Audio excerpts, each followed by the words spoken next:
you're looking at is the Bitcoin monthly chart. And if I take a line, a curved line, and I draw it from the low right up to where we are, you can see that does fit the shape of a parabola. Yes, guys, the parabolic trend is still in play, right? I didn't even have to adjust anything. It just fits right into that curve by default. Look at the diagram and look at Bitcoin. The textbook diagram suggests that each touch off of the trend line is the creation of a base.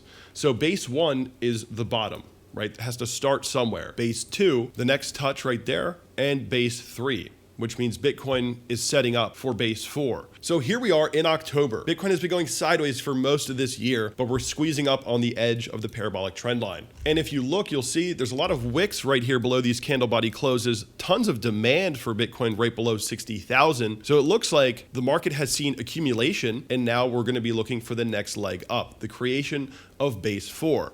And where could that take us? To obtain a target for base 4, what I want to do is look at another textbook diagram. And this is the descending broadening wedge target. This is how the textbook suggests that you get the target measuring from the high of the pattern to the lowest low of the pattern and place that on the potential breakout zone. And if we do that on the chart right now, that's what I have lined up. You can see from the highest high of the pattern to the lowest wick low of the pattern.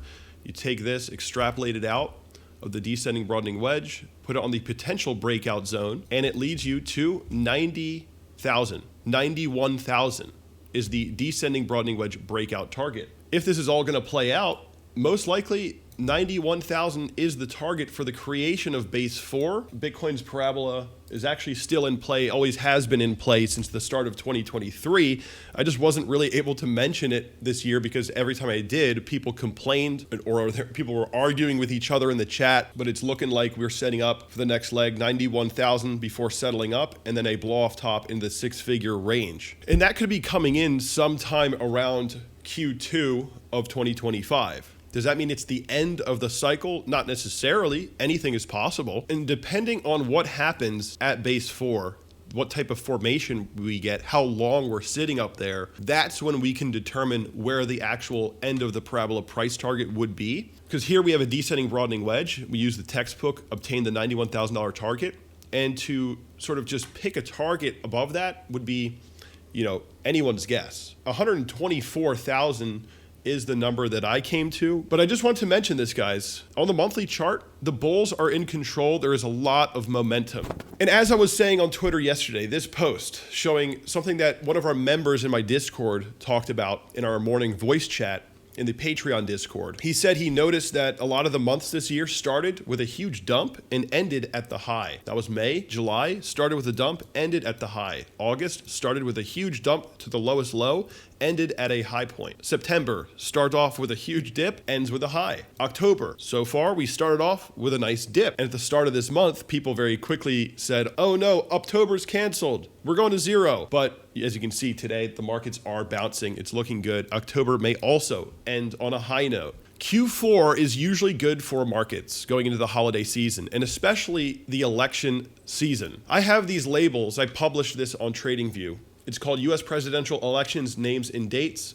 You go to the S&P 500, you can see all the president's election inauguration back to FDR. And right after World War II, every single election trend going into the election and inauguration, every single one ever, except for one, and that was Obama. This is the only one where we weren't going up. Look, Obama here, second term going up, Donald Trump going up, Joe Biden going up. And if you look at the monthly chart, we've had many months along the way so far that, this one here was 30% up. I mean, this one was crazy. That was 43% up. And even some of the ones in the middle, 12% up. From where we are to the all-time high, that's about 17%. So if any one of these candles showed up this month on the chart, we would be sitting right next to the all-time high. So things can change very quickly in these markets, guys. Don't discount Bitcoin's ability to surprise you. So Bitcoin still has work to do, right? I mean, we're not out of the woods just yet. We do have higher lows. We do have higher highs now.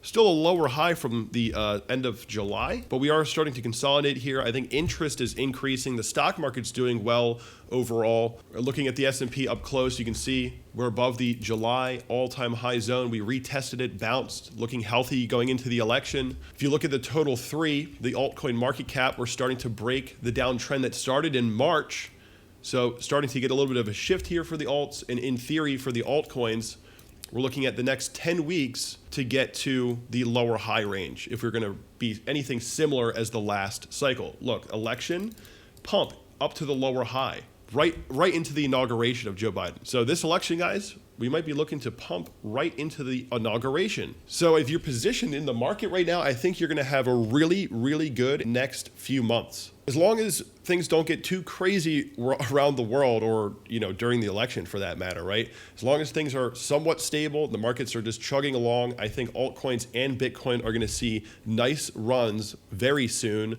And Bitcoin dominance, in theory, should start dropping after we break below this trend line along the multi-year resistance, right? Last time we had Joe Biden was the inauguration here, and then we had Bitcoin dominance dropping. So maybe Bitcoin dominance climbs up into the inauguration and then drops after. Same thing happened over here with Trump. Right when Trump had the inauguration, huge move down for Bitcoin dominance. So these events and these months and they do play a role in markets, a big role actually. So I think we got some exciting times ahead here. It's shaping up to be a good Q4 for crypto. If you guys want to get further insights into how I'm seeing the market, what altcoins I'm buying, if you want to take part in our morning voice chats, join the Patreon and connect to Discord through Patreon and you'll be loaded in. We have limited slots. There is an annual discount as well if you want to take that. If that interests you, join today.